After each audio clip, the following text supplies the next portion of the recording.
안녕하세요, 인지입니다. 오늘은 글로벌 전략 컨설팅 회사와 함께 일하면서 했었던 이야기를 해보겠습니다.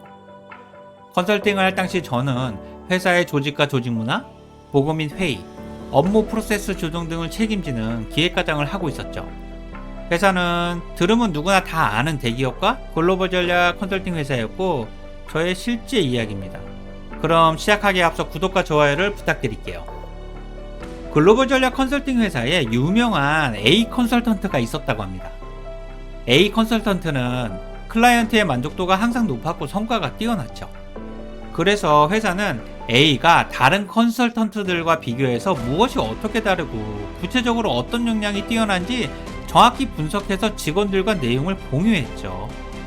A 컨설턴트를 벤치마킹하고 조직의 역량을 키우는 게 목적이었고요. 하지만 의외로 성과는 기대 이하였죠. 그래서 회사는 A의 역량을 어떻게 활용할지 고민했고요. 물론 회사는 충분히 잘 나가고 있었지만 A 컨설턴트의 역량을 조직 전체로 확대하고 싶은 마음으로 가득했고요. 그리고 회사는 고민 끝에 A를 글로벌 인재개발팀장으로 이동시켰죠. 동시에 모든 컨설턴트의 채용과 교육을 책임지게 했고요. 당연히 권한도 그 이상으로 부여했죠. 결과적으로 교육과 채용 방식의 변화를 통해 컨설턴트들의 역량과 성과가 극적으로 향상되었고 국가나 학교, 인종이나 전공 등 다양성도 강화되었다고 하죠. 당연히 회사의 성과도 좋아졌고요. 저는 이 이야기를 듣고 이래서 글로벌 전략 컨설팅 회사구나 라는 생각을 했죠. 한편으로는 너무 부러웠고요. 그 당시 저는 이러한 결단이 회사가 한 단계 성장하기 위한 나름의 정답이라고 생각했거든요. 그래서 기획과장을 하면서도 인재개발팀으로 이동하고 싶었고요. 물론 결과적으로는 실패했고요. 어쨌든 컨설팅 회사 입장에서는 A 컨설턴트와 같은 탁월한 역량과 가능성이 있는 인재를 많이 채용하고 성장시키는 것이 필요했겠죠. 원래 컨설팅 회사는 사람과 생각의 가치를 파는 회사니까요. 컨설팅 회사 대표는 A를 글로벌 인재개발팀장으로 이동시키면서 우리 회사는 당신과 같은 인재가 많이 필요합니다. 채용과 교육에 대한 정권을 줄 테니까 역량 있는 인재를 많이 키워주세요 라고 부탁을 했다고 합니다. 그렇다면 회사 대표에게 이 말을 들은 A 컨설턴트의 마음은 어땠을까요? 인정과 신뢰를 받았다는 자부심으로 어깨가 뿜뿜하지 않았을까요? 저는 회사가 인재를 정확히 알아볼 수 있는 안목을 가지고 있고 그러한 인재를 과감하게 인사이동을 시킨 컨설팅 회사가 너무 부러웠습니다. 솔직히 그게 나였으면 하는 생각도 있었고요. 저는 기획이 아니라 채용이나 교육에 관심이 더 많았고 학창시절에는 선생님이나 대학 교수가 되고 싶었거든요. 그러니까 늦게나마 지금 이렇게 유튜브를 하고 있는지도 모르고요. 그리고 저는 인재는 인재를 정확히 알아보고 키울 줄 안다고 생각합니다.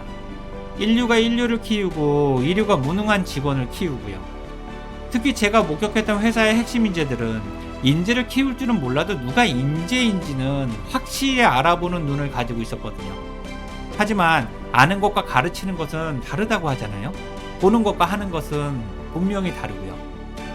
그 당시 저는 회사에서 가장 뛰어난 인재를 인재개발팀장으로 이동시켜 회사 전체의 역량을 성장시켜야 한다고 생각했죠.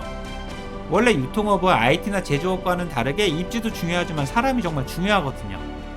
그래서 기존의 인재개발팀이 가지고 있는 교육 기능에 인사팀이 가지고 있는 채용 기능을 합쳐서 역량이라는 단어를 책임지는 조직을 확실하게 키우고 싶었고요. 역량에 대한 권한과 책임을 통합시키고 싶었거든요. 제가 조직을 책임지는 과장이었기 때문에 실제로 제안도 했고요. 하지만 인사팀에서 반대해서 실패했죠. 인사팀도 회사에 엄청난 힘을 가진 조직이었거든요. 그리고 만약 여러분들 회사에 인재개발팀장이라는 사람이 조직이나 사람들로부터 인정을 못 받거나 평판이 나쁘다면 회사는 직원들의 커리어나 역량에는 관심이 없고 비용으로 생각하는지도 모릅니다. CEO의 가치관이나 생각이 그럴 수도 있고요. 어쩌면 사람은 키우는 것이 아니라 쓰다가 버리는 것이라고 생각할지도 모르죠. 그러니 조직 문화에 익숙해지기 전에 내가 다니고 있는 회사는 어떤 사람이 인재개발팀장이고 평판은 어떤지 그리고 회사가 직원을 어떻게 생각하는지에 대해 한번 확인해 보세요. 우리가 결혼할 때 배우자의 집안을 보듯이 직장인이라면 회사가 직원을 바라보는 눈을 확인해야 하지 않을까요?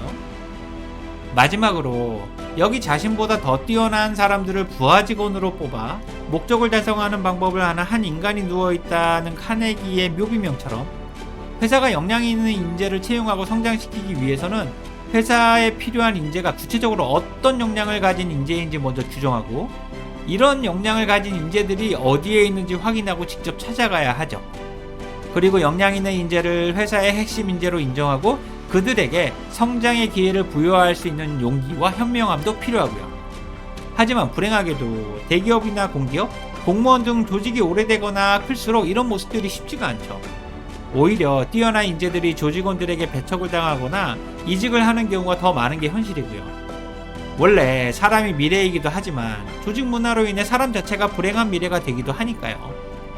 그렇다면 여러분들의 회사는 어떤 모습입니까? 회사가 조직원을 어떻게 생각하고 있는지 한번 고민해 보세요. 오늘 내용에 공감이 되셨다면 구독과 좋아요를 부탁드릴게요. 지금까지 직장스쿨 인지였습니다. 고맙습니다.